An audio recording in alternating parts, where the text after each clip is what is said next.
Hello, tired listener.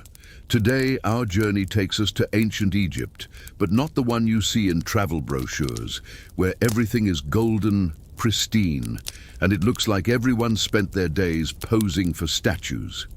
We are going to the real Egypt, the one where the smell likely arrived long before the person did, where sand, sweat and mosquitoes fought for space on your body as if they were tenants without a lease, and where the Nile was simultaneously the source of life and the general sewer. Before you settle into your sofa, imagining seductive Cleopatras, gleaming pyramids and impeccable temples, let's align our expectations. In your daily Egyptian life, the closest you'll get to royal luxury is finding a piece of bread that isn't full of sand. And believe me, that is a rarity. Now adjust yourself there, find a comfortable position, and let the sound of my voice cradle you. And before sleep takes you completely, like this video and subscribe to the channel here. There is always an equally unglamorous story waiting for you for another night of deep rest. And tell me in the comments where you are right now and what time sleep decided to run away. It's always good to know I'm not alone in this historical vigil. Now, turn off the lights. Let's cross over together to an Egypt that has nothing to do with Hollywood movies. A place where dust is omnipresent, the heat gives no truce, and life smells like dry fish mixed with grit. Life here is hot, very hot. The kind of heat you can't romanticize. The sun doesn't just shine, it insists. The desert is right there, reminding everyone that if it weren't for the river, everyone would have been dead for millennia. But of course you won't live on pretty photos of the Nile. You will live in the Nile, literally. You'll drink from it, cook with it, wash in it, and do everything else in it too. Yes, everything else. There is no plumbing, there is no water treatment, there is only the river. And your faith that the piece of leaf floating by didn't come from a neighbor who visited the water very recently. The constant heat ensures the body is always sweating. The problem is that bathing isn't exactly a daily habit. It's not because people don't want to, they do. But carrying water, heating it, and finding privacy in a house made of mud bricks isn't simple. So, the most common alternative is the collective dip in the Nile. This means sharing the same stretch of water with playing children, women washing clothes, and men washing animals. And, well, everyone washing whatever needs washing. It's a collective spa, just with the risk of bilharzia. Your house, if you aren't part of the elite, is a box of adobe bricks. There is no insulation, there is no modern ventilation. The floor is beaten earth, sometimes covered by worn-out mats. The furniture is minimal, maybe a bench, a low bed made of wood or rope, and a ceramic pot that has seen things it shouldn't have. Dust enters easily, the smell stays, and leaving the place doesn't help much. The whole village is just an enlarged version of your living room. And the food. But calm down, we'll get to that slowly, because Egyptian nutrition is a festival of repetition and suspicious texture. First, it's worth talking about local fashion. In the heat, clothing is light, made of linen. Sounds comfortable? Yes. Until you realize that washing is rare and the fabric sticks to accumulated sweat. There is no underwear, there is no bra. It's just you, your robe, and an intimate contact that is far from pleasant. Small children, by the way, spend a good part of their time naked. It's practical, it's cheap, and it increases the chances of stepping in something you would have preferred not to see. Work is not optional. If you are a peasant, you live in the fields of barley, wheat and flax, under the supervision of a pharaoh's scribe who notes down everything you produce and what he will take. Spoiler, moderate, almost everything goes to the state. You keep enough not to die, because after all, dead people don't yield taxes. The work starts early and only ends when the daylight goes away. And even then, there is always something to do at home. Fixing tools, feeding animals, rescuing a broken jar. The elite live better, of course. Larger, cooler houses with internal courtyards and painted walls. But don't be fooled. Even the rich coexist with flies, strong smells and mosquitoes. The difference is, they have more slaves to blame when the water is murky. And speaking of flies, they are everywhere. On the face, on the food, in the ear. The hot and humid climate near the river is perfect for them. There are even ancient drawings showing servants fanning pharaohs to ward off insects. This is because, yes, even the most powerful man in Egypt spent the entire day fighting against an army of tiny bugs. Now, returning to the Nile, the center of life and also of filth, it overflows every year, bringing a fertile silt that guarantees agriculture. Only along with the silt comes trash, carcasses and everything that was dumped upriver. No one treats the water. It is drunk, used in food preparation, and also for hygiene. Which means that if you don't die of heat, you might very well die of some intestinal infection. Bilharzia, dysentery and worms are almost part of the population. Medicine is a chapter apart. Egypt is famous for its doctors, and it is true that they had impressive knowledge for the time. They knew how to suture, they knew how to deal with fractures, they knew medicinal plants, but they also believed that diseases could be caused by spirits or divine punishments. So between a plaster of honey with herbs and a prayer to Horus, you never knew what was really helping. Not to mention that the hygiene of the instruments wasn't a priority. A scalpel could have operated on 3 people and then rested peacefully on a table covered in dust. But perhaps the most constant thing in ancient Egyptian life is the mixture of sand and sweat. Sand gets into everything. Food, bed, eyes, hair. No matter how much you try to avoid it, you will eat sand, sleep with sand, and probably cough up sand. It is the extra seasoning of life. The most ironic thing is that by the standards of the time, Egypt was clean. The cities were organized. There was garbage collection in some urban centers, and water was always nearby. Only clean is relative. Compared to the rest of the ancient world, they were advanced. Compared to your hot shower, soap, and automatic flush, well, you get the picture. And this is just the beginning of your routine, under the scorching sun, surrounded by dust and the smell of dried fish. We haven't even entered the details of the meals, the crowded markets, and the stuffy nights where sleeping is almost as difficult as finding a piece of bread without grains of sand. But we will get there slowly. After all, haste was never part of life in ancient Egypt. You woke up early because the heat lets no one sleep late. It's not a friendly beach heat with a breeze. It is a dry heat that wraps around you as if you were inside a clay oven. Your pillow, if you can call it that, is basically a wooden stand. That's right. Wood was to maintain posture and cool the head. But in practice, it is an invitation to wake up with a stiff neck and rethink all your life decisions. The body is already covered in a fine layer of dust that entered through the open window, or rather, through the absence of a window. The smell in the air is a mixture of campfire smoke, sweat, dried fish, and the bittersweet aroma of the Nile, which tries to be refreshing but reminds one more of a soup of wildlife. You try to get up without waking everyone, but the house is small, and every step on the dirt floor releases a crackle and a cloud of dust. The first task of the day, eating, which means chewing something hard enough to be used as a tool. Bread made from barley or wheat is the staple food. But don't think of fluffy bread. This here comes with a special ingredient, sand, always. It enters during the grinding of the grains, mixes into the dough, and installs itself in your teeth as a permanent souvenir.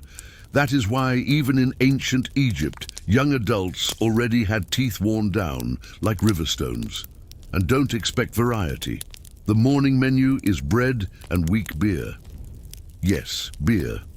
But before you imagine a cold toast, understand. It is a thick mixture, slightly alcoholic, made to kill thirst and ensure that the water of the Nile, full of microbiological surprises, isn't your death sentence. Children drink it too. It's not an invitation to parties, it's just survival. You chew slowly because you have no rush. Haste does not combine with ancient Egypt. Time is marked by the sun and the Nile, not by clock hands. The seasons are simple: flood, planting, harvest. And in the flood period, when the river overflows and covers everything with fertile mud, you actually have less work in the field. But this doesn't mean rest. It means more time to fix tools, repair walls, make mud bricks, and of course deal with accumulated trash. Trash is part of the landscape. In smaller villages, it accumulates in street corners until someone decides to throw it all in the Nile. In larger cities like Thebes, there are slaves or workers designated to collect debris. But the system is far from perfect. There are always flies, there is always a smell, and there are always dogs and goats rooting through leftovers. Speaking of smell, let's go to personal hygiene. You can even try to wash yourself. In ancient Egypt, there was a certain care for the body, especially among the higher classes. They used perfumes and oils. And this sounds elegant until you realize that part of the reason was to mask the odor of fermented sweat in the sun. Bathing is not like you know it. It's more of a quick rinse with Nile water or a scrub with a damp cloth. Soap, in the modern sense, doesn't exist. What exists is a mixture of clay and ash to remove grease from the skin. It works more or less. And the makeup that everyone imagines? Yes, it exists, and it's not just for decoration. The black coal on the eyes helps protect against the sun and dust, and perhaps even against infections. Only after a whole day in the heat, the mixture of sweat, sand, and makeup turns into a paste stuck to your face that you will probably only change the next day. If you work in the fields, the morning is spent under the sun, bent over crops of wheat, barley, and flax. Irrigation depends on canals and manual labor, carrying water in pots, pouring it into furrows, repeating. Mosquitoes and gnats are part of the scenery, especially near flooded areas. Bites are inevitable, and with them come infections and diseases. If you live in the city, the day is no less dirty. The market is chaos.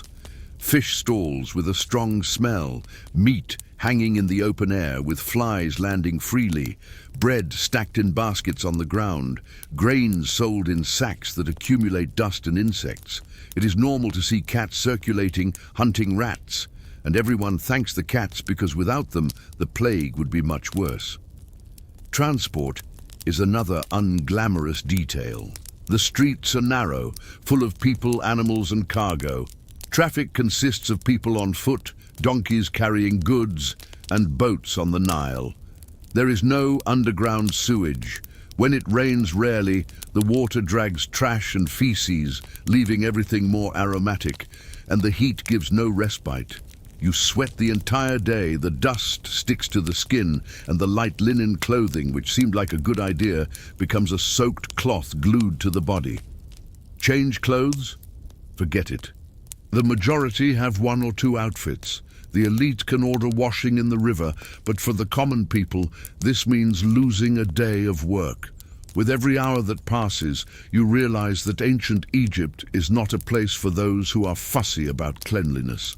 There are no wet wipes, there is no deodorant, and there is no air conditioning.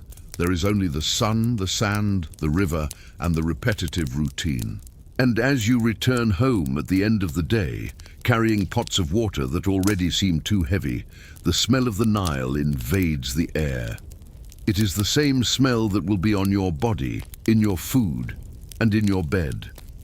You wonder if it's worth washing your feet before sleeping, but you remember that tomorrow they will be the same, and honestly, laziness wins. Because here in ancient Egypt, dirt isn't an accident. It is part of life, and you learn to live with it or to stop noticing. The sun hasn't even reached its highest point, but it's already the kind of heat that transforms any movement into physical exercise. You try to keep working in the field, but the sensation is that the air itself is heavy. The linen stuck to your skin creates small areas of friction that are already red and itching. And it's no use thinking about stopping to cool off, because cooling off here means getting closer to the Nile and the smell. The river looks beautiful from afar, glistening under the sun. Up close, it is another chapter of your unglamorous Egyptian life. Fish swim lazily among leaves, branches, and things you prefer not to identify. Children play on the bank. Women wash clothes. Men wash animals, and all of this mixes together. The water is clear enough to fool a modern tourist, but you know it carries everything, from fine sand to parasites ready to start a new life in your body. Even so, you need it, not just to drink. And here enters again the savior, weak beer, but to cook, clean pots, and sometimes for what is called a bath. In your case, the day's bath will be a quick dip, removing the excess dust but leaving half stuck, because there is no soap with Nile freshness fragrance. The most you can use is a mixture of natron or clay that strips the oil from the skin, but also leaves a dryness that makes your very soul itch. After getting clean, you return to work. And here, work isn't a project with a deadline or sales goal. It is planting, harvesting, carrying, and fixing. There is no structured break, and eating in the middle of the shift is almost always a piece of bread and a sip of warm beer. If you are a fisherman, life is no less dirty. The boats are simple, made of wood or bundles of papyrus. And the impregnated smell of fish doesn't leave, even if you spent an eternity in the river. If you are lucky, relative luck, lunch might include dried or salted fish. Only salt is expensive, so it's not always possible to preserve everything. Fish are hung in the sun, attracting flies and other insects that, with a little wind, end up in your meal. People get used to it, you will get used to it too. While you chew, the landscape around continues to be alive. Goats passing, chickens scratching, dust rising in small clouds with every step. The dust is omnipresent. It enters the pots, the food, the eyes, the nose. At night, when you blow your nose, the color of the cloth is living proof that the desert always wins. Every now and then, you see a scribe pass by with his cleaner clothes, registering harvests and tributes. He has probably never carried a water pot in his life, but he is the one who will decide how much of your work goes straight to the pharaoh's granaries. Complaining isn't an option. Egypt functions on a clear order. God's above everything, Pharaoh just below, and you way down there holding the shovel. And if you think the city is better, think again. In Thebes or Memphis, the concentration of people means more commerce, more products, and much more filth. Animals circulate through the streets, feces accumulate in the corners, and cleanliness depends on people hired to sweep and collect trash. Only it isn't a daily service. So, the smell is constant, even in the busiest markets. In the market, there is a cacophony of sounds and smells. Grains being measured, bread coming out of clay ovens, fish being sold with an aroma that leaves no doubt about its freshness, and spices that only the richest can afford. The good smell lasts a few seconds until it is swallowed by the smell of sweat, dust, and animals. The animals are a fundamental part of Egyptian life, but they are also part of the dirt. Donkeys, oxen, and goats circulate freely, leaving trails. Cats are venerated and welcome, not just for religious reasons, but because they keep rats under control. And rats are experts at taking advantage of any stockpile of grains or poorly protected dried fish. At the end of the afternoon, you return home carrying the weight of the day, literally on your shoulders and in your hands. The entrance to your house is simple, and the air inside is stuffy. Light enters through small openings, bringing more dust with it. The floor is beaten earth, the furniture minimal, and the smell a mixture of smoke, sweat, and stored food. Dinner is similar to lunch. If there is leftover fish, great. If not, bread, beer, and maybe some boiled vegetables. Vegetables here mean onions, leeks, lentils, or fava beans, cooked together until they nourish. Only, after a whole day, the body asks for more, and there is no more. There is no dessert. There is no special dish to vary the menu. There is only what was managed that day. Eating is fast, not out of haste, but out of habit. You already know the taste, you already know the texture, and you already know that tomorrow will be the same. Conversation is scarce, tiredness is abundant, and the heat continues. Even when the sun disappears, when night falls, the darkness is total, save for some oil lamp that releases more smoke than light.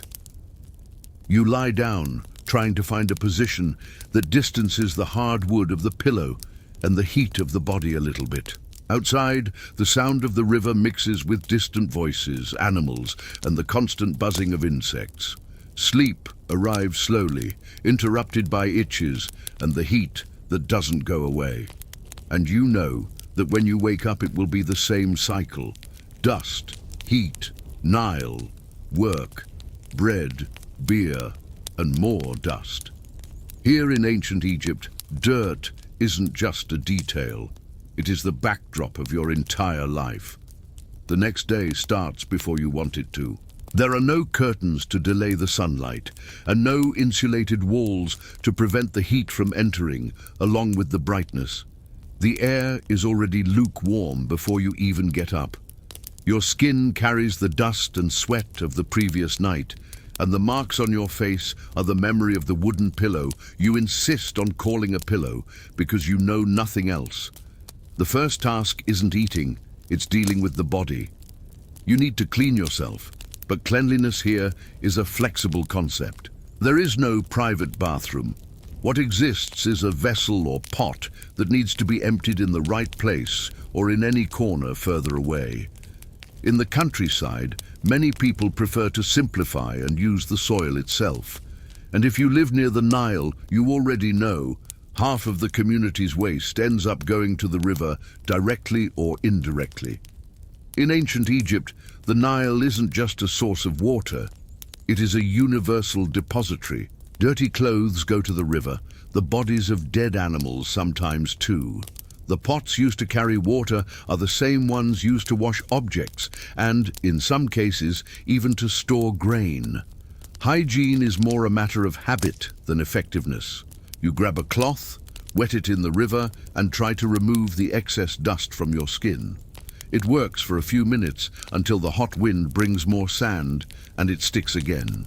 If you have a little oil, you can rub it on your body to protect the skin, which helps against dryness, but also leaves you shining and sticky like a freshly polished statue. Hair is another challenge.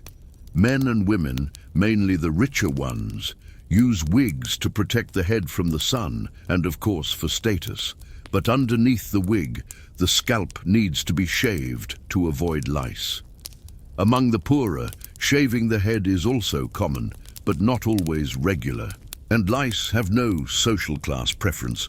They are present in all groups. After an improvised cleaning, it is time to put on the same linen outfit as the day before. If you have another, it's a luxury.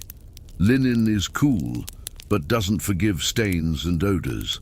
And since washing clothes means spending time, water, and effort, it's not something done frequently. The dust from the previous day is still there, just a little reorganized. The morning food doesn't surprise. Bread and weak beer.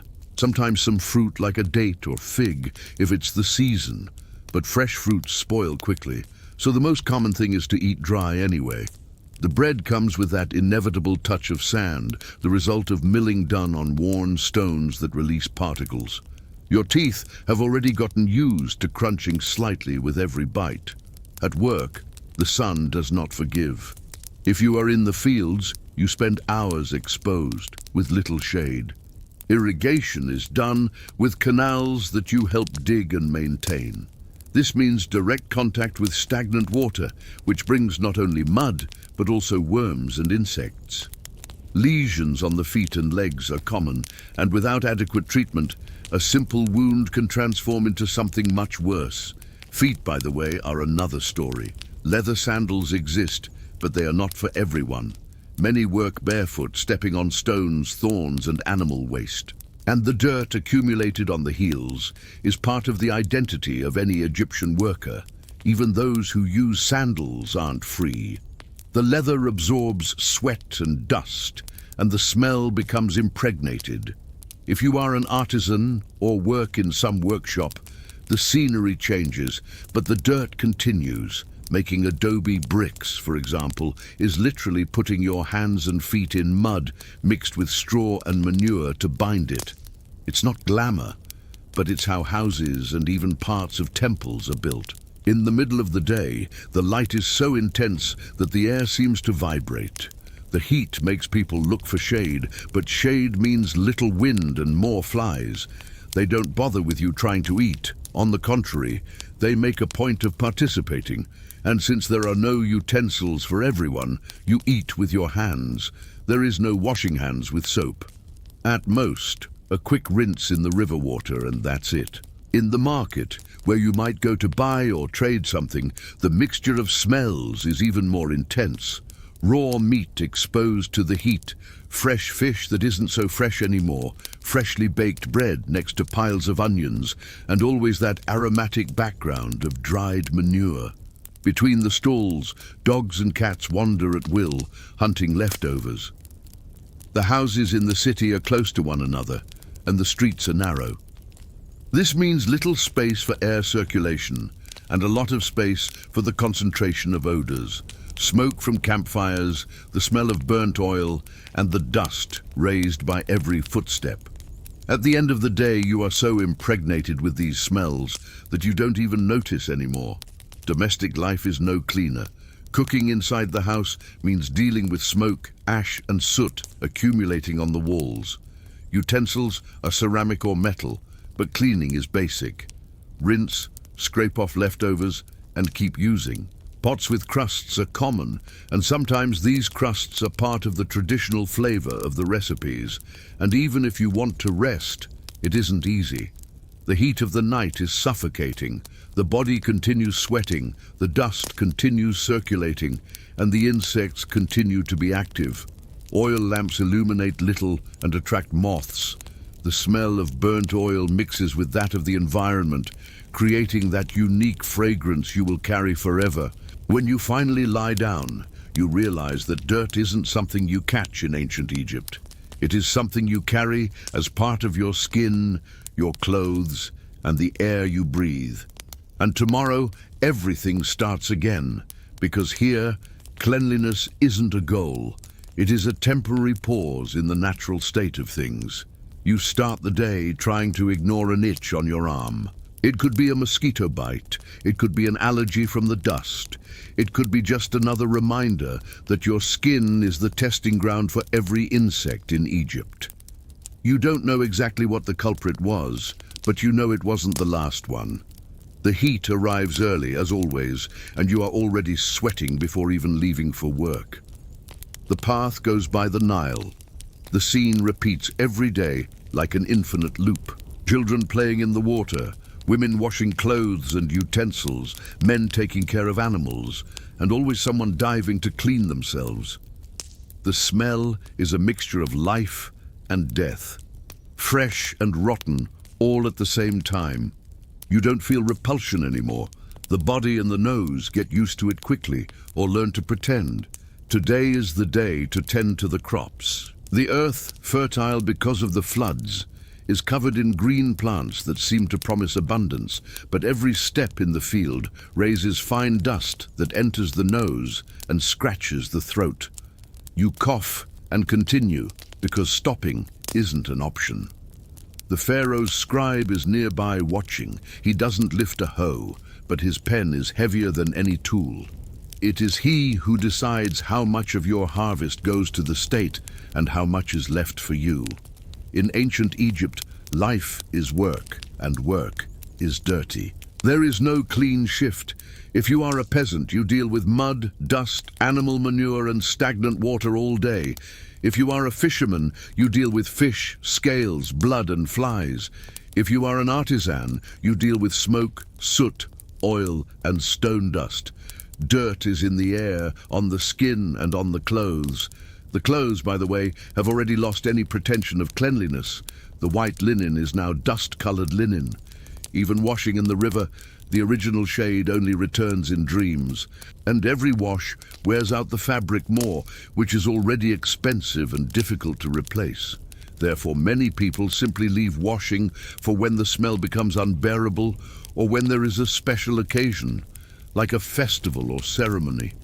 And speaking of smell, the market today is particularly intense. You pass by fish stalls where the heat accelerates decomposition and the flies are having a banquet. Further on, beef and goat meat hanging, seasoned naturally with dust and insects.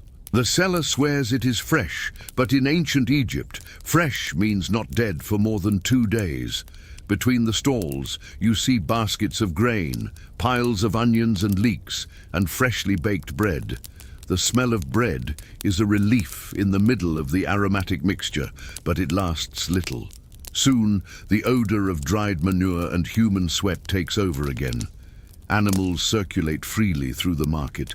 Donkeys carrying goods, goats looking for leftovers, dogs fighting for bones. Cats pass discreetly as if nothing concerns them, hunting rats that dare to get too close. And there are many rats. They are in the streets, in the houses, and even in the temples. The temple, by the way, is one of the few places that seem cleaner, but it's just an impression. The floor is swept, the smell is masked with incense, but there is still dust accumulated in the corners and insects hiding in the shadows. The difference is that here, at least, there is an attempt to keep up appearances. Back home, you realize how the heat and dirt affect the body. The skin is dry, the feet hurt, and the throat scratches from breathing so much dust. Drinking river water isn't exactly refreshing, but it is necessary. The weak beer helps, but doesn't kill thirst for real. Dinner is the usual: bread, beer, and maybe a little dried fish or boiled vegetables. The food is simple, nutritious enough to survive, but without any gastronomic pleasure. There is no dessert, there are no elaborate seasonings. The most you get is a little salt if it's a lucky day. Eating with your hands means licking your fingers afterward, not out of gluttony, but because every morsel counts.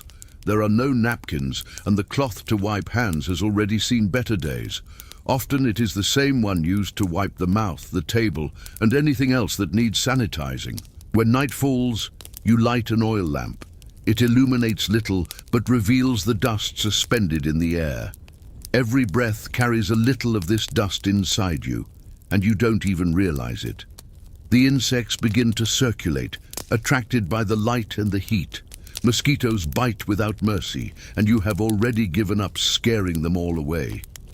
Upon lying down, the bed is the same arrangement as always, a frame of wood or ropes covered by straw or thick fabric. The smell is a mixture of accumulated sweat, dust, and, if you are unlucky, the recent presence of some animal. You adjust yourself.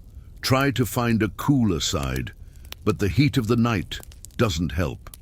And so the day ends as it began, with dirt, heat, and the certainty that tomorrow will be the same. Because in ancient Egypt, comfort isn't a right, it is a rarity. And cleanliness, well, cleanliness is just a temporary pause before the dust wins again. You continue, as always, in survival mode with sand. The rhythm of the day moves forward without asking permission, and your body goes along half out of habit, half out of lack of choice. And since the dust isn't going to get out of the way, better to talk about what it does to you. Your eyes, for example, they burn. They don't burn from historical emotion. They burn from dust and flies. The wind brings fine sand. The grit appears when it wants. And every grain is a souvenir that enters the eye and decides to stay. That is why so many people walk with the dark outline on their face. The coal. Yes, it works as makeup. And even more usefully, it helps reduce the glare of the sun and ward off infections a little. You apply it with a finger, rub without delicacy, and in 5 minutes you have that tired priest look. Glamour? No. Practicality. The skin goes the same way. The sun bakes, the dust sticks, the sweat cements. The classic recipe of the Egyptian body is dust plus sweat plus oil. The oil you apply so as not to crack completely. Castor oil, moringa oil, anything that binds. It protects, but leaves you with the shine of a freshly polished amphora. And of course, the oil catches dust better than a carpet. You turn into a magnet of fine grain. Any hug ends with texture. You try to take care of your health however you can. There is a doctor. There is a scribe of remedies. There is a papyrus with recipes. There is also an amulet. Prayer. Formula spoken in a low voice.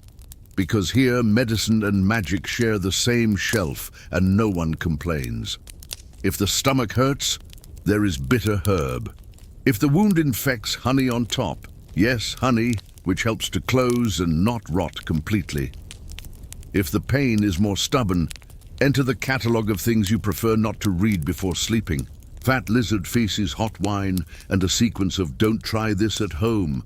That guess what, you try because there is no pharmacy open 24 hours. The mouth is a separate case. You have been chewing bread with sand for years. Your teeth are polished by friction. The enamel went away a long time ago. In tombs out there, what one finds of dental abscesses isn't small. So congratulations. The toothache is practically cultural heritage. Without anesthesia, without root canals, without a specialized dentist. When it hurts too much, someone holds you and someone else pulls.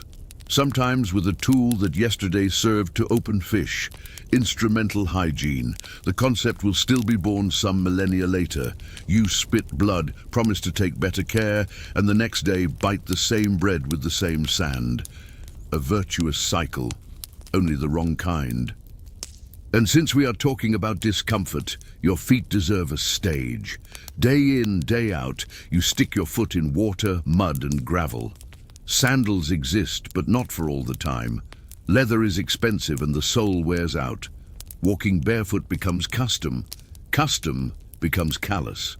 If a wound opens, the fresh water of the Nile gifts you with a new parasite. Nothing very special, just a worm that decides to live in you for an indeterminate time. You learn to coexist. It's either that or stay still, and stay still you cannot. The bath continues being the brief dip, the damp cloth, the scraping of dust. There are houses that have a little corner with a large vessel. You enter, pour water over yourself, pray for no one to need the pot in that second. Latrine. Some urban houses have a seat of stone or wood with a recipient underneath, sometimes with sand. Afterward, someone carries that to the right place, which is almost never far. The rest goes to the trash heap on the street, which has already been conversing with flies for weeks. The city has people who collect. It does, but not every day, nor on every street. And the further from the temple and the palace, the more cleanliness becomes a theoretical concept. In collective work, dirt is organized. Adobe brick, for example. You mash mud with straw and, yes, manure.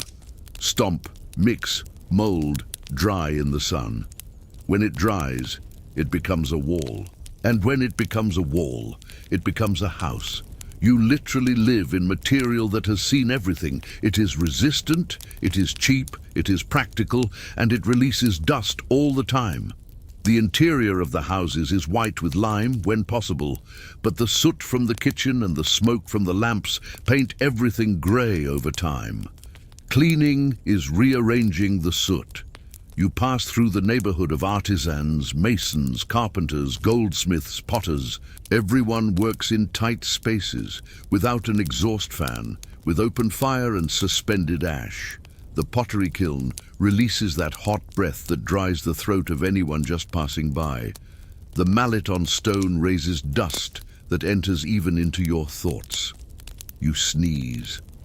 The colleague laughs without laughing because he is in the same boat. Here, no one counts steps on a watch, but if they did, every sneeze would be a goal met. On the riverbank, cargo boats arrive with grains for the state granaries. The granaries are large, ventilated and guarded by serious people. The idea is simple. The pharaoh collects, the pharaoh distributes. Everyone eats a little, the system continues. Beautiful in theory. In practice, you know that losing a sack on the way is easy and thinking you will receive it back is fantasy. The weight of the state appears whenever the scribe's tablet touches.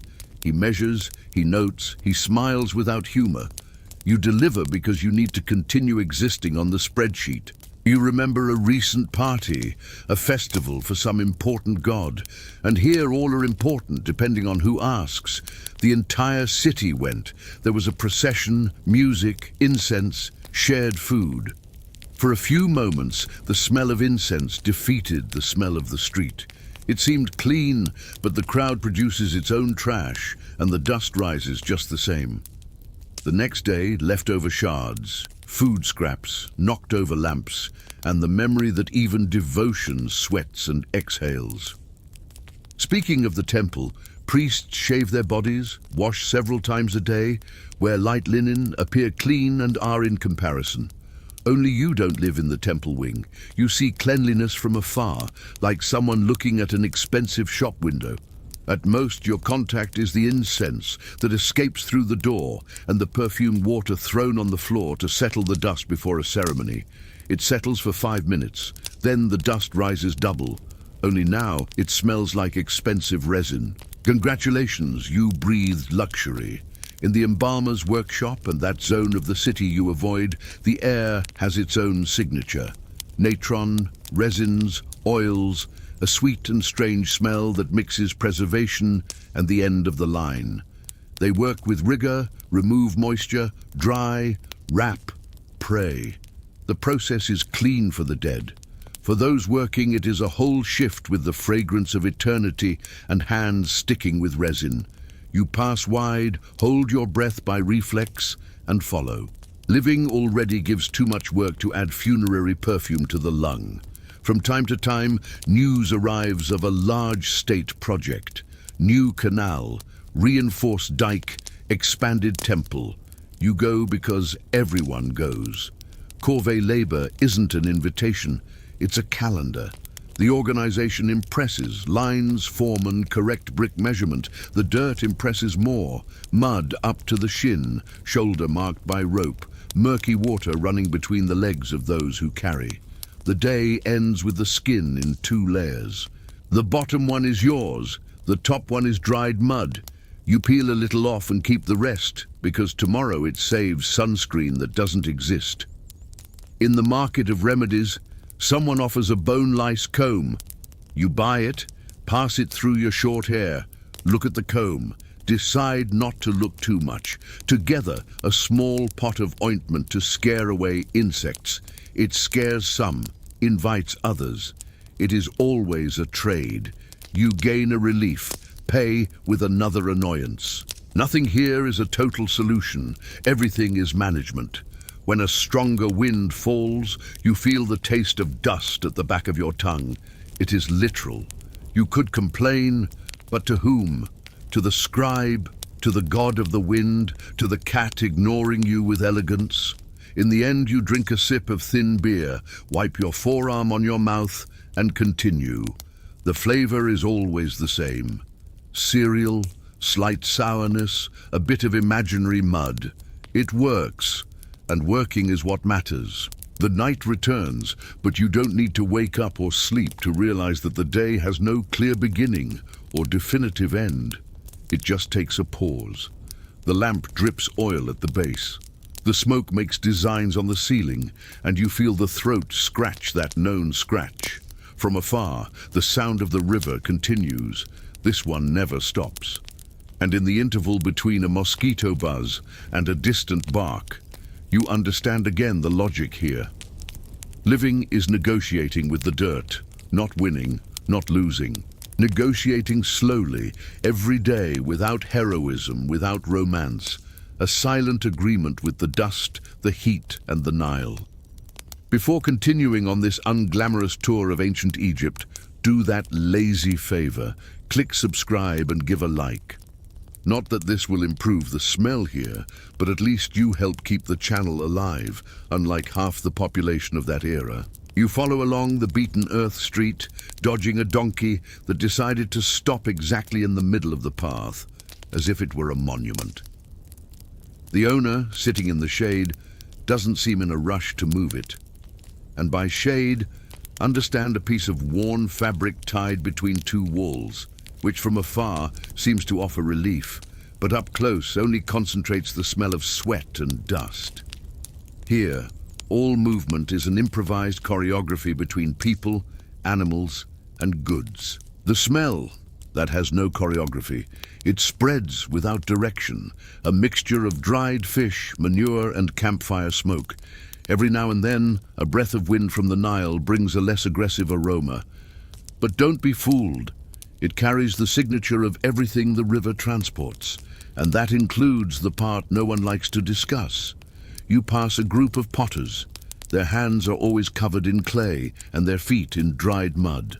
They work bent over, turning the wooden wheels with an almost hypnotic rhythm. The pieces go to dry in the sun, covered by a fine layer of dust that will later be fired together in the kiln. Ready. Naturally seasoned jar, there's no way to avoid it. Further ahead, a butcher cuts meat on a board that has seen better days and probably other animals. There is no running water to wash, just a damp cloth that serves for cleaning, sanitizing, and decoration at the same time.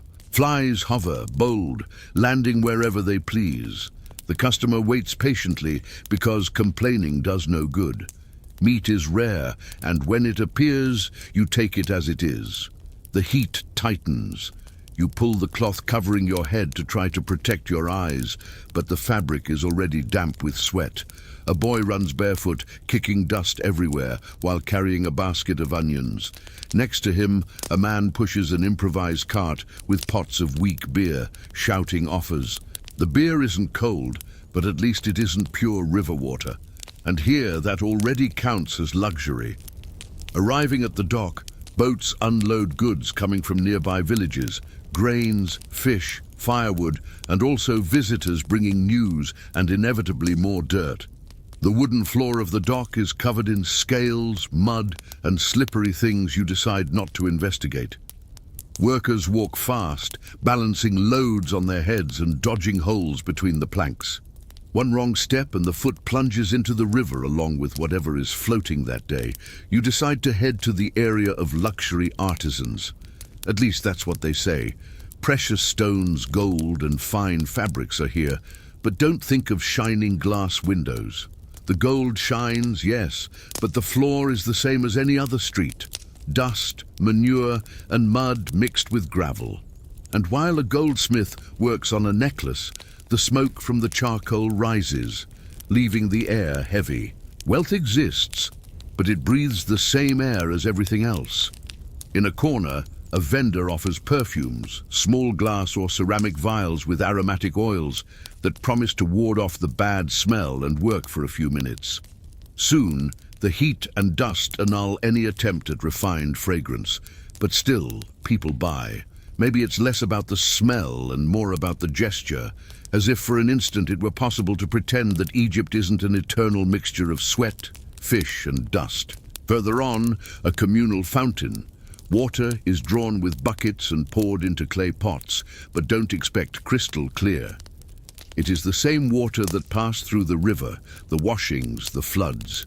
People drink, cook, and wash with it in a simple logic. It is the water there is. The body gets used to it or gives up complaining. At the end of the day, the street starts to empty, but the dirt stays. Food scraps, straw, manure, and that dust that never went away. The houses close their wooden doors, but the hot air continues circulating, carrying the smell of the day. And you realize that here, dirt isn't a consequence. It is part of the scenery, as constant as the sun and the Nile. You decide to move away a little from the agitation of the market and follow a side street. It is narrower, and the sound of voices mixes with the pounding of pestles grinding grains inside the houses. The adobe walls, which were once smooth, are now stained by soot and handprints. The entrance to each house is simple, a heavy wooden door, sometimes with an improvised cloth to help with shade and privacy. It works more to keep away gazes than to keep away dust. Inside the houses, light is scarce. Small windows let in air, or at least what should be fresh air. In practice, dust, heat, and the smell of everything cooking in the neighborhood enter. There is no separation between kitchen and living room. The space is multifunctional, with a corner to sleep, another to cook, and wooden shelves with clay pots. Soot accumulates on the ceiling, and every time someone messes with the fire, a new layer spreads over the walls. In the corner, a woman kneads bread. The movement is automatic, mixture of flour, river water, and a little natural yeast saved from previous days. The flour already comes with its seasoning of sand, inevitable from the method of grinding on stones. The bread goes into the clay oven, fed with firewood or bundles of straw. The smoke exits wherever it can, often into the house itself. That is why, even without ever lighting a cigarette, everyone here has a recurrent dry cough. On the street, children play with anything: a piece of wood, a rag doll, a ball made of scraps. All barefoot, all with scraped knees and dirty hands. It isn't carelessness. It's just that a concept of playing clean doesn't exist. Dirt is part of the game. And if the play involves water, it comes straight from the bucket that was serving to wash clothes a little while ago. Further on, you pass a small improvised stable. 2 donkeys and a goat share space with bales of straw and water pots. The floor is a carpet of dried feces and mixed straw. The smell is strong, but for those who live here, it is as common as the smell of coffee in a modern kitchen. Animals are essential for transport and work, but they are also a constant source of filth and insects. The afternoon heat is suffocating. People look for shade, leaning against house walls or under improvised awnings. Some take the opportunity to pick lice off each other, a social ritual as common as talking. Lice aren't a sign of sloppiness, but of reality. With heat, crowding, and the absence of products to combat them, they multiply with ease. Mothers use bone combs to remove the insects and crush them between their nails without ceremony. Following the street, you arrive at a tannery workshop. The smell denounces it before you even get close. Animal skins are washed, scraped, and left to soak in solutions that mix water and, let's say, unpleasant natural ingredients, like manure and urine. This softens the leather, but transforms the workshop into a reference point for anyone who wants to know what human insistence smells like. The workers have hands permanently marked, and even after washing, the smell never completely leaves. A little further ahead, the scene changes to work with papyrus. Men cut stems, remove the pulp, and press the strips until sheets form. The process is cleaner than the tannery, but still involves stagnant water and vegetable remains scattered on the floor. The smell is less aggressive, but the mixture of heat and humidity creates a stuffy environment. Near the end of the street, a small group prepares beer. Large clay pots hold the mixture of fermenting barley. The aroma is strong and sour, but for Egyptians, it is a familiar, almost comforting smell. Beer is weak, but more nutritious and safer than pure water. Even so, in the heat it sours quickly, so it needs to be consumed soon. The production process isn't exactly an example of modern hygiene. Insects fall into the pots, splashes of mud enter along with them, and no one seems worried. On the way back, you cross a group carrying pitchers of Nile water. They balance the pots on their heads with firm steps, but inevitably, part of the water runs down the sides, forming small puddles that soon turn to mud in the heat. It is from this same water that everyone will drink and cook later. As you move away from the center, the streets get wider but less cared for. Small mounds of trash appear in the corners: food scraps, broken pottery shards, animal feces. Every now and then, someone burns part of the trash, spreading smoke through the neighborhood. The smell changes, but doesn't improve. It just swaps categories. You realize that dirt here isn't the result of carelessness. It is an inevitable part of the logistics of life. There are no daily garbage collectors, nor piped water, nor cleaning products. Everything is resolved with what is available. Sand to cover, smoke to disguise, sun to dry. It is a system that keeps everyone alive, but never really clean. And while the sun starts to descend, the dust gains a golden tone, beautiful to see, provided you don't think about what is floating along with it. Because beauty here, like almost everything in ancient Egypt, comes with texture and smell included. You follow through the neighborhood, now entering a busier part where artisans share space with food vendors. The stalls are arranged side by side without any concern for separating the smell of dried fish from the smell of goat meat, or the aroma of fresh bread from the aroma of manure freshly swept to the street corner. It is an olfactory festival in which everyone participates without choice. A baker shouts, offering his bread still warm, but the scene is almost comical. While he extends his hand to deliver the product, a fly lands, takes a quick turn, and takes off, as if it had inspected the quality. And no one is bothered. There is no way to avoid it. Next to him, a woman sells salted fish piled on dry leaves. The salt helps with preservation, but it doesn't hide the strong smell that spreads meters beyond the stall. Further on, a vendor offers vegetables, onions, leeks, some wilted heads of lettuce. He organizes them on a cloth that clearly has already been used for other purposes. Customers pass, choose with their hands, and without ceremony wipe their fingers on their own clothes before moving on. Here, the modern concept of washing before eating doesn't exist. The concept of eating before it spoils exists. Next to the stalls, a group of children sits on the ground, chewing dates. They share the same handful, grabbing with hands that minutes before were rolling stones and digging in the dirt. The sugar from the fruit attracts ants, but no one seems to care. It is sweet, it is food, and that suffices. You pass by a butcher shop. There is no refrigerated counter, just a wooden log where pieces of meat are cut on the spot. The ground underneath is damp, a mixture of blood and water draining slowly to a small channel in the street. With every cut, splashes hit the butcher's apron, which is already redder than the original fabric. Beside him, a thin dog waits patiently for scraps.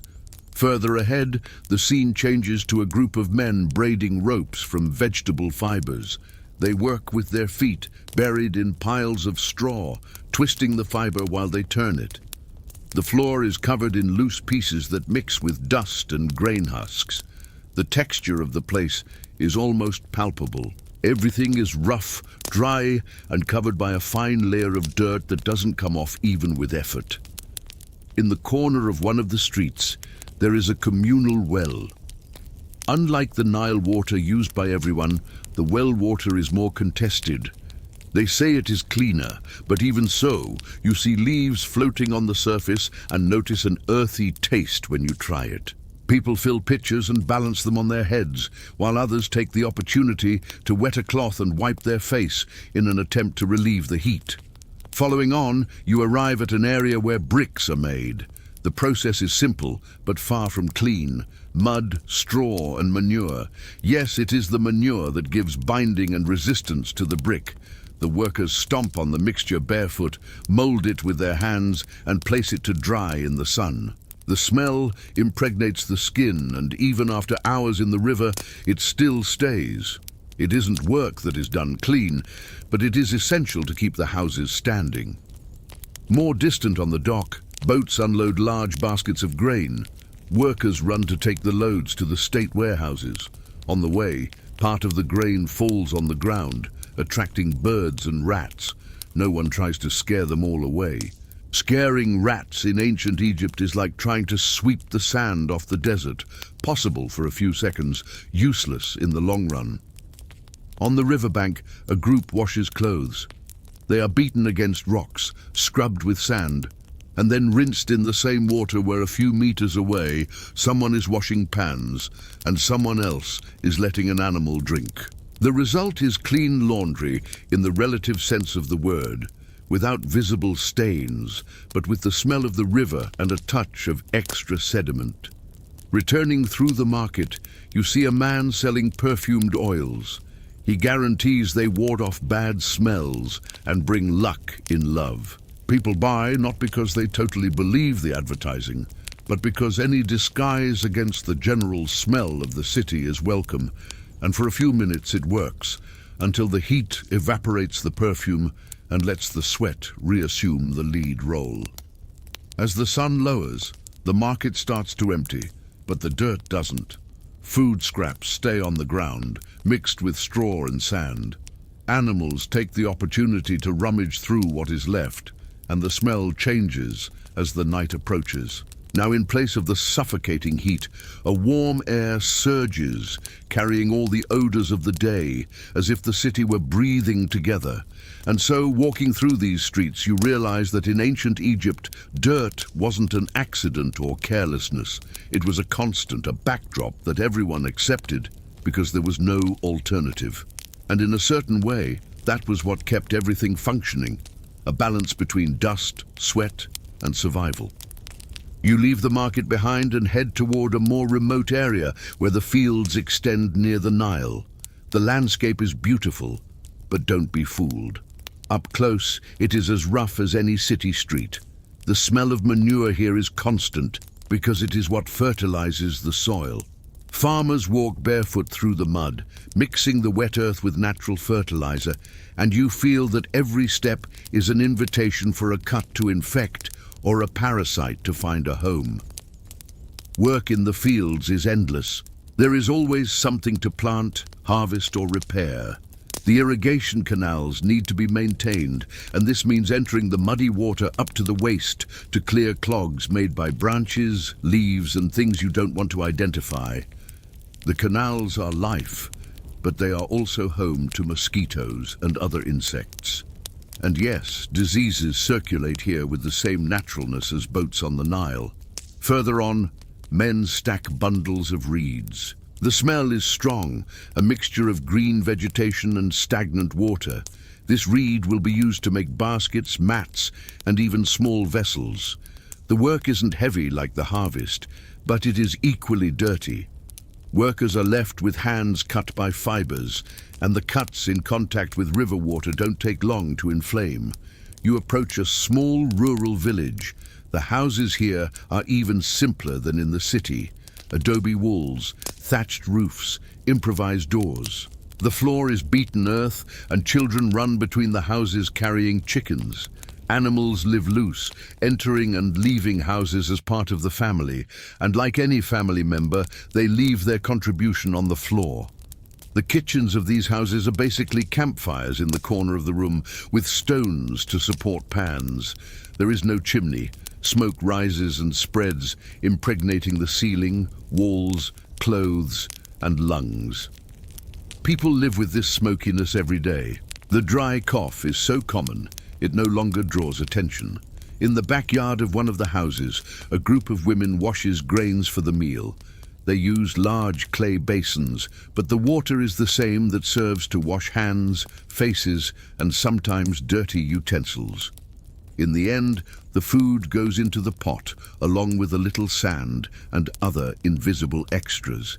It isn't out of carelessness, it is because there is no way to avoid it. You also observe how dust is in all places. Even in the field, far from the agitation of the city, the wind carries fine sand that accumulates on everything, inside houses, on clothes, in hair. Egyptians deal with this like someone accepting a permanent condition. There is no attempt to eliminate, only to coexist. Further ahead, a group of fishermen returns from the river. The nets are full, but they also carry leaves, branches, and debris. The fish is cleaned on the bank, and the entrails are thrown back into the water. The smell is strong, and the movement attracts birds and more flies. The work is fast, because the heat gives no respite, and the meat spoils in a few hours. On the way back to the city, you pass a point where trash accumulates. It is a kind of area designated for this, but don't expect organization. There are animal bones, broken pottery shards, straw, feces, and ashes from fires. The wind spreads part of the mound, and animals rummage through the rest. It is the meeting point for dogs, goats, and rats. As you approach the urban zone again, you realize the smell changes, but doesn't improve. The strong aroma of manure and mud leaves, and the mixed smell of smoke, fish, sweat, and fermenting trash in the sun enters. Here the alleys are narrower, and ventilation almost doesn't exist. A woman passes carrying a water pitcher on her head, while balancing a baby on her hip. She smiles, but her face is covered by a fine layer of dust. A small child runs after her, kicking something that looks like a ball, but up close is a pile of rags tied together. Life goes on without space to think about what would be clean according to modern standards. In the corner of a square, a scribe takes note of transactions. The scroll is clean, but the table is covered in dust and old stains. An ink pot sits open, attracting curious insects. The scribe shoos one away with his hand without even stopping writing. It is just another normal day where nothing is completely clean, but everything functions within this normality. And observing all this, you understand. Dirt in ancient Egypt isn't the exception, it is the rule. It is the backdrop of every moment, every task, every life. It doesn't matter if you are in the market, the field, or the river. It is there, inevitable, silent, and permanent. You are now in a part closer to the state storage areas. Large adobe granaries rise with wide doors and guards positioned at the entrance. The structure impresses, but don't be fooled. The smell here is a chapter apart. A mixture of dry grains, dust, human sweat, and of course the none too subtle aroma of rodents that decided to join the party. Workers enter and exit carrying heavy baskets. The sound of wheat falling into silos is almost hypnotic, but you only need to look to realize that the real stock also has its uninvited guests. Small holes in the walls betray rat tunnels, and the rustling in the dark confirms they are always nearby. Cats also prowl, but here they aren't pampered pets. They are part of the pest control team, and even they can't handle everything. You approach one of the corners of the courtyard and see men sifting the grain before bagging it. The sieve removes stones, dry leaves, and every now and then something that looks like it was alive one day. No one wastes much time with this. The important thing is that the grain reaches its destination, because hunger weighs more than fussiness. Next to the granaries, there is an improvised rest space. Workers sit in the shade, sharing pieces of bread and pots of weak beer. The bread, of course, has the usual texture, crunchy on the outside, rough on the inside, with a touch of sand to ensure you never forget where you are. The beer, slightly sour, is swallowed in large gulps. It is the fuel of the day, safer than pure water, but without the romanticism of modern images of Egyptian banquets. Following further, you find an area where artisans make tools, hammers, chisels, sickles. The sound of metal beating echoes, and the air is impregnated with the smell of iron and smoke. There is no real ventilation, only openings in the walls insufficient to ward off the heat and dust hovering in the air. Sweat runs down the workers' faces, leaving temporary clean trails in the accumulated layer of dirt. You notice that most people wear simple raw linen clothes. The fabric is light and helps withstand the heat, but also catches dust easily. Sweat stains darken the fabric, and any attempt to wash it results in a linen slightly less dingy, never truly white. Perfume here is a luxury for few, and even those who have it can't compete for long against the heat, the work, and the daily coexistence with smoke and animals. Turning a corner, you arrive at an area where collective meals are prepared for workers. Large pots steam over fires, and the smell is strong but appetizing. A mixture of onion, garlic, and legumes. The problem is that the smoke doesn't rise to the sky. It spreads at eye level, making everyone tear up while stirring the pot. Soot sticks to the skin and hair, and at this time of day, everyone already carries a fine layer of ash, along with sweat. In the corner, a group of women kneads clay to model small objects of daily use. Pots, bowls, lamps. They work sitting on the ground with hands and arms covered in mud. Beside them, small children play with pieces of clay, getting even dirtier. It is a perfect portrait of Egyptian life. Work, family, and dirt. Everything mixed without clear lines of separation. Near there you find the skin tanning area. If in the field manure was the smell of fertility, here the aroma is different, more intense, more acidic, and definitely harder to ignore. Goat and ox hides are scraped, stretched, and treated with substances that would make any modern nose recoil. The men working there seem immune to the smell. But the truth is, they just got used to not reacting. And while walking, you notice a pattern. No matter where you go, ancient Egypt is a mosaic of smells, textures, and dust. Clean here is relative. A washed garment will still smell of smoke. A well-prepared meal will still bring a touch of sand. A freshly swept street will still have manure in a corner. The sun starts to tilt, projecting long shadows over the adobe walls. The golden light makes everything prettier, at least for those looking from afar. Up close, the beauty continues carrying the smell of a whole day of heat, work, and the absence of anything approaching modern sanitation. And you understand that in ancient Egypt, living meant accepting this not as a temporary problem, but as the basis of daily life. There was no expectation of absolute cleanliness because it simply didn't exist. What existed was adaptation, resistance, and a silent coexistence with dirt, almost as if it were just another inhabitant of the city.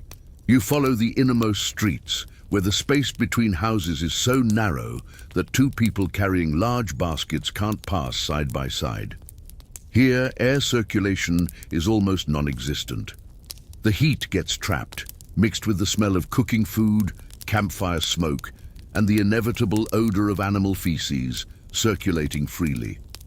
It is a sensory corridor that has no emergency exit. The houses are so close you can hear entire conversations from inside the street. Children cry, women sing while working, and a man complains about the price of fish, which apparently is a timeless theme. Through one of the open doors you see a family gathered around a clay pot, eating with their hands. Each one takes their portion and cleans their fingers on their own clothes, or on a cloth that has probably seen better days. In the next alley, a group of artisans works with wood. They cut, sand, and assemble simple furniture. Wood dust mixes with the dust already in the air, creating a dry fog that sticks to the skin. Some use pieces of fabric wrapped around their heads, not for fashion, but to prevent dust from getting into their hair and taking days to come out. Further on, you find a kind of recycling workshop of ancient Egypt, a corner where broken metals, pieces of pottery, and damaged tools are repurposed. Nothing is discarded without first being evaluated for another function. A broken jar can become a smaller container. A worn blade can be sharpened until nothing remains. This repurposing clearly comes with no hygienic concern. Objects pass from hand to hand, carrying along the dust and microorganisms of the era without anyone thinking twice about it.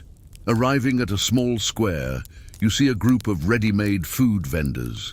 A man offers skewers of roasted meat, turning over coals that release enough smoke to feed the neighborhood flies. Beside him, a woman sells small portions of stew served in bowls that are washed quickly in a basin of already murky water. It is practical, it is fast, and it is exactly the opposite of what any modern hygiene manual would recommend. In the corner of the square, a barber attends to clients. The razor is passed on the skin with quick movements, but between one client and another, it only receives a superficial cleaning, a cloth, and sometimes a quick dip in not very reliable water.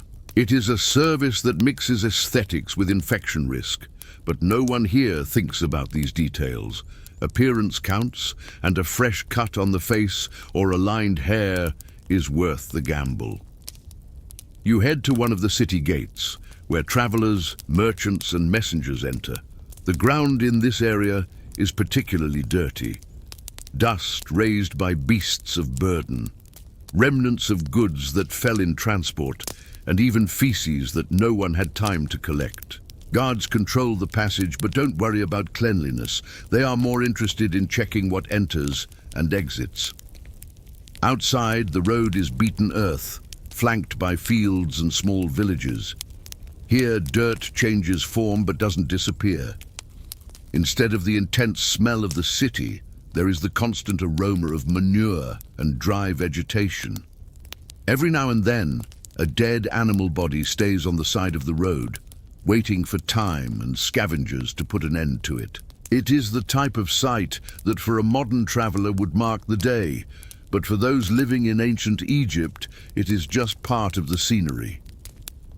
Back at the gate, you observe how dirt and discomfort have no fixed borders. They cross the city walls with the same ease as the hot desert wind.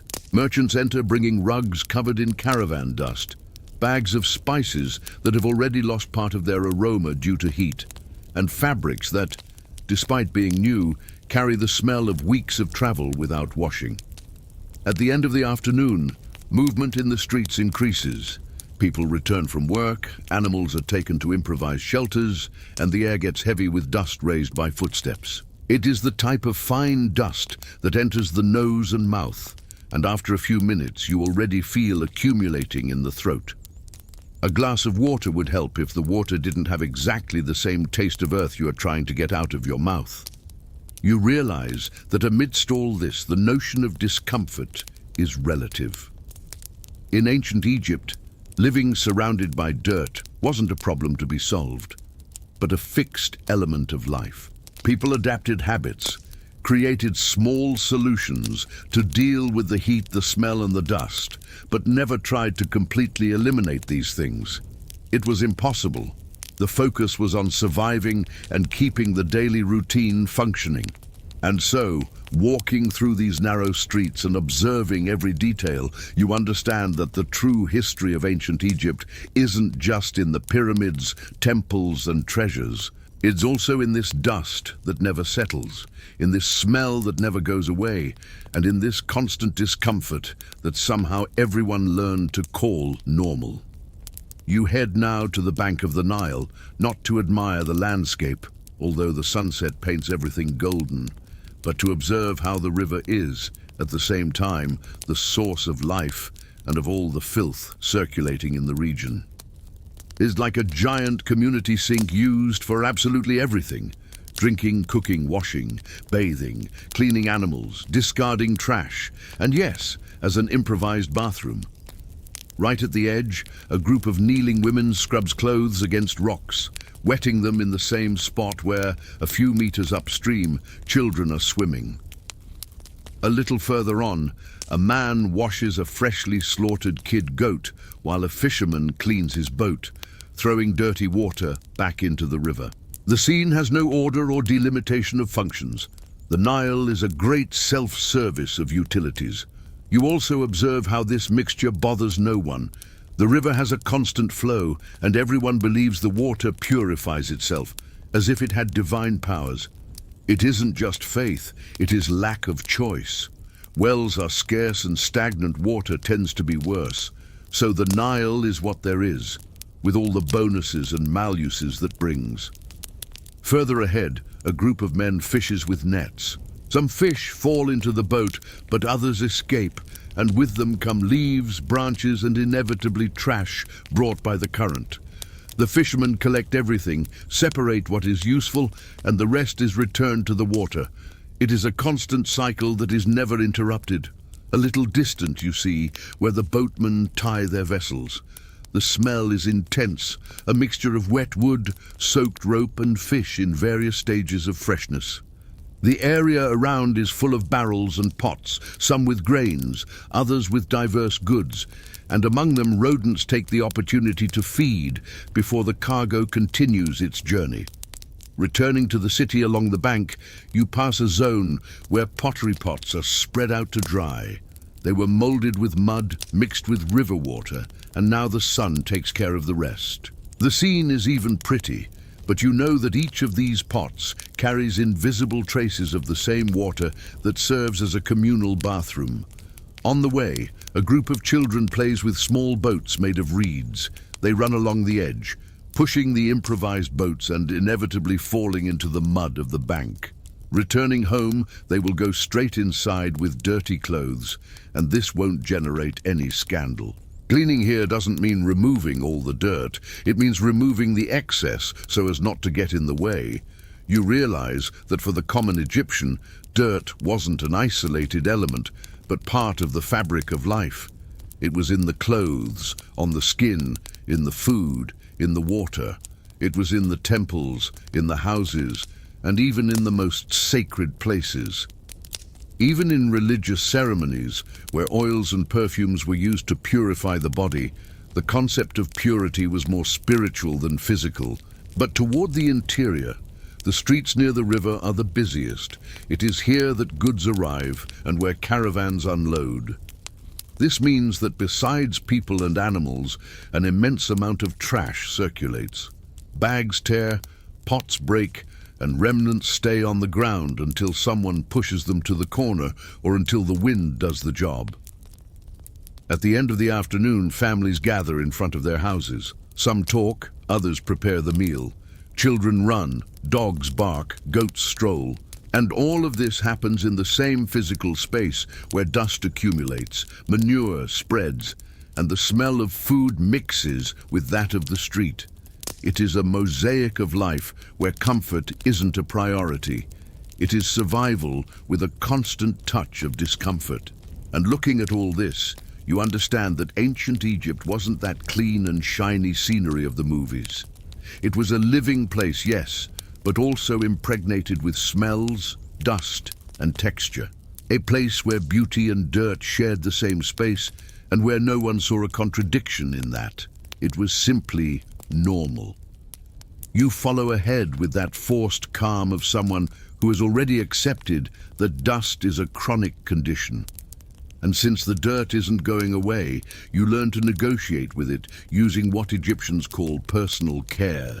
The package includes shaving the head to discourage lice, wearing a wig so as not to roast the scalp, and applying kohl around the eyes to hold back the sun's glare and ward off irritations.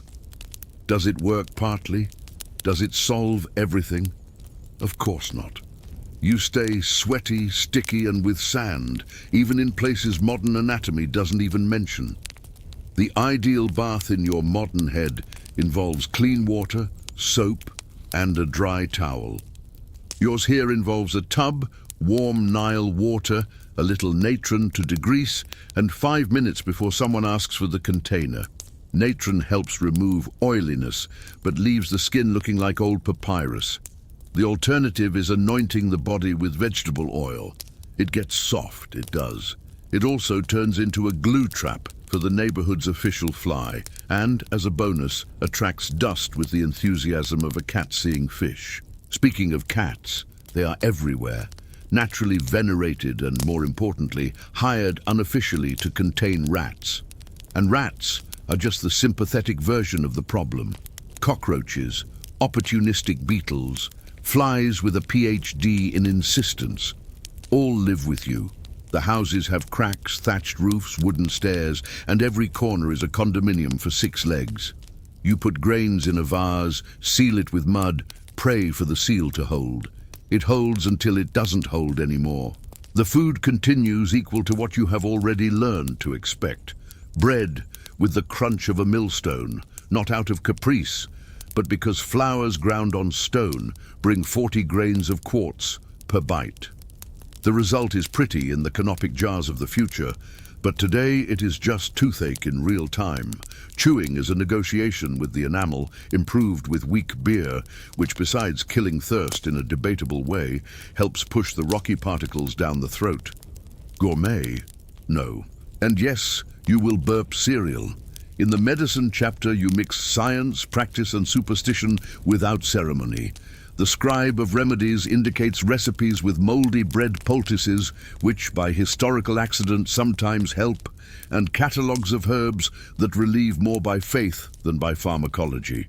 Along comes an amulet with the Eye of Horus, because it does no harm, and sometimes is the only analgesic available.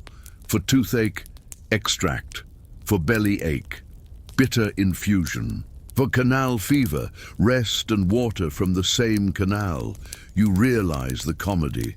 When the Nile floods, you call it a blessing with your mouth and an impossible cleanup with your hand. The rich silt covers the banks, guarantees the harvest, but also deposits everything the river carried: seeds, leaves, dead animals, and what the neighborhood threw away unintentionally. The smell takes days to enter a tolerable level. Houses need repair, streets need sweeping with intention. The city restarts in a universal brown tone, and you, like everyone, give thanks anyway, because worse than mud is starvation. Architecture helps and hinders. Mud brick dried in the sun is cheap, fast, and keeps the temperature bearable. It also crumbles, cracks, releases dust. Walls plastered with lime brighten things up, but stove soot reclaims its space in a few weeks. Thatched roofs ventilate, but turn into residences for insects and little birds that leave gifts on your bed at creative hours. The upper floor is cooler and also more distant from the water jar, which means going up and down stairs with a pitcher on your head until the knee asks for early retirement.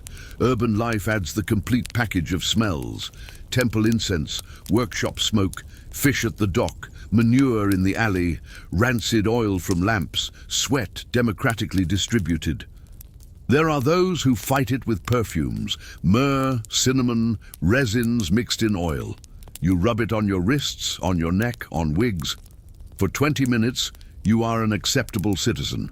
At minute 21, the heat corrects the mistake and returns you to the standard aroma of the human species without plumbing.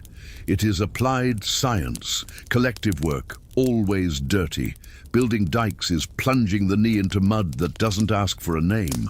Pulling a boat against the current is tattooing rope on the shoulder. Making bricks is kneading manure with straw and making visual contact with reality. Tanning leather is dealing with baths of urine and lime that no modern remover would defeat. Smelting metal is breathing a mini storm of soot. The day ends with marks on the body, rope burns, ore calluses, fingers with straw splinters, and a uniform tone of elegant dust that doesn't come off even with prayer. In the middle of all this, there are parties and rituals. And you think, maybe here one breathes. One breathes a little.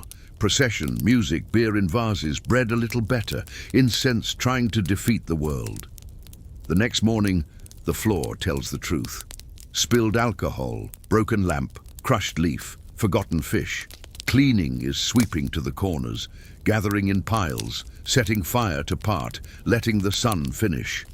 The cycle doesn't end. It takes a deep breath and restarts with the same patience you don't have. You notice that purity for your neighborhood is less friction with soap and more packed with the invisible. They wash what they can, scrape what they can, perfume what reaches, and negotiate the rest with gods and amulets. The dirt doesn't leave. It changes place from skin to cloth, from cloth to floor, from floor to wind, from wind back to your face. And then you understand why no one here has an existential crisis with dust. Crises are tiring, and dust wins. At eating time, the script follows predictably. Bread, boiled vegetables until they turn into an idea of a vegetable. Fish, when the fish's bad luck coincides with your good luck, and beer at river temperature. Cutlery, hands, napkin, clothes, plate, bowl rinsed in the common basin, and even so you eat. Not for an epic gastronomic tale, but because the body needs to stop complaining so you can continue stacking days. That is basically it, stacking days without expecting comfort. Ancient Egypt doesn't promise comfort. It promises dust, heat, and survival. And it delivers. When the afternoon and evening breeze decides to collaborate, it enters through the cracks, bringing coolness and sand, all together without a receipt. You pull the cloth from your head, give a few slaps that raise more dust than they remove, and notice the coal outline on your eyes, already smudged, now with the aesthetic of a priest at the end of his shift. It serves. You aren't pretty, you are functional. And in this place, functional is maximum praise. If someone asks you how the day was, you answer, no news. Dust entering, water leaving, bug insisting, body yielding, and you following. It seems like little, but it is the sum that keeps everything standing. Dikes, harvests, granaries, temples, barges, markets, cats, wigs, lamps. And you, mainly you, operating the same choreography as always. Dirt isn't an error.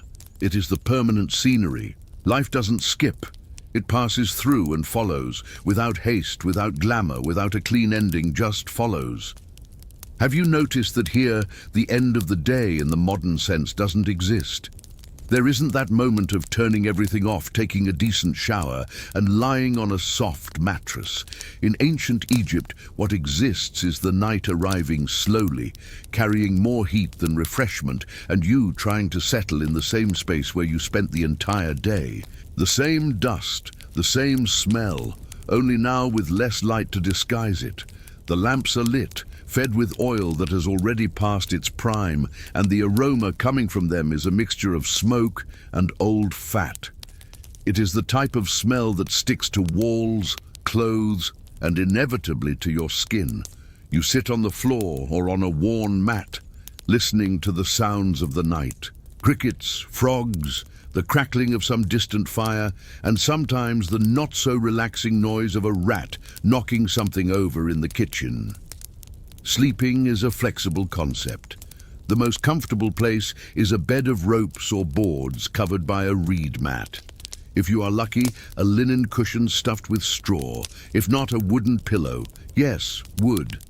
Good for maintaining the hairstyle, terrible for your cervical spine. Sleeping clothes are the same as the days, because extra clothes are a waste.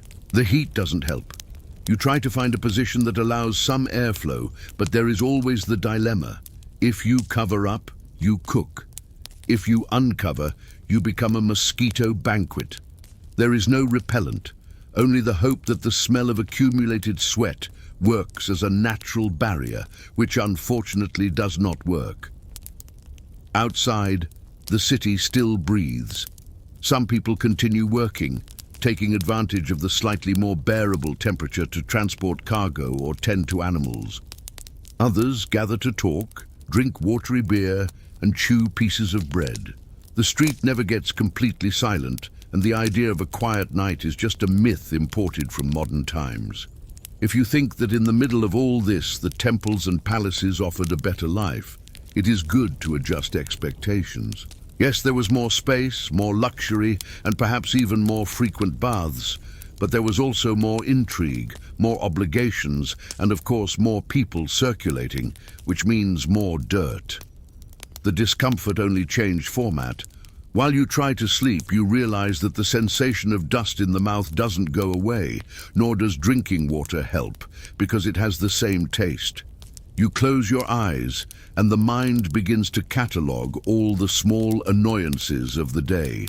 The bite on the arm, the scratch on the foot, the hair that still itches even shaved, the clothes that never dry completely, the smell that doesn't leave the hands. It is as if all of Egypt were glued to you. But here is the point. No one at the time thought this was strange. Dirt wasn't an error to be corrected. It was the basic scenario of life. There was no nostalgia for cleaner times, nor anxiety for a more comfortable future. What existed was the present, dusty, hot, smelly, and the certainty that tomorrow everything would be exactly the same. And somehow that is comforting, because ancient Egypt doesn't demand from you that everything be perfect. It only demands that you continue. And if you stop to think, maybe that is exactly what you need right now, not to seek absolute cleanliness or impossible comfort, but just to settle in your corner, accept the imperfection, and let sleep arrive. Good night, tired listener, and until next time, sleep with a tired story.